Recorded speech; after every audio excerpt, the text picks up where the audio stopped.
আমির খানের জীবনে কি তাহলে অল ইজ ওয়েল হতে চলেছে?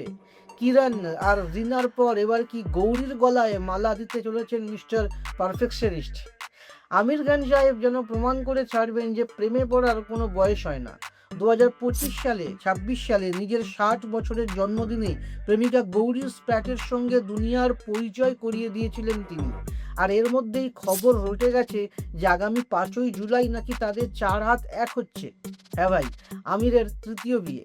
এর আগে 1986-তে রীনা দত্তকে নিয়ে পালিয়ে বিয়ে করেছিলেন, টেকেনি। 2005-এ কিরণ রাওকে বিয়ে করলেন, সেটাও টিকলো না। তবে আমির কিন্তু দিলদরিয়া মানুষ। দুই প্রাক্তন স্ত্রীর সাথেই তার দারুণ সম্পর্ক।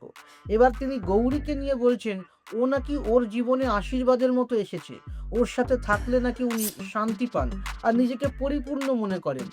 অবশ্য বিয়েতে নাকি কোনো জাঁকজমক থাকবে না, শুধু পরিবার আর কাছের বন্ধুরা থাকবেন। মানে গোপনে গোপনে আমির সাহেব ছক্কাটা মেরেই দিচ্ছেন।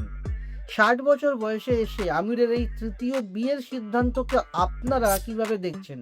মতামত কমেন্ট করুন। আপনার নিজের জন্য বা নিজের ব্যবসার জন্য পার্সোনাল বা বিজনেস ওয়েবসাইট তৈরি করতে চান, অথবা তৈরি করতে চান আধুনিক মোবাইল অ্যাপ, কোথায় যোগাযোগ করবেন, কিভাবে শুরু করবেন বুঝতে পারছেন না? যোগাযোগ করুন নিচে দেওয়া ফোন নাম্বারে।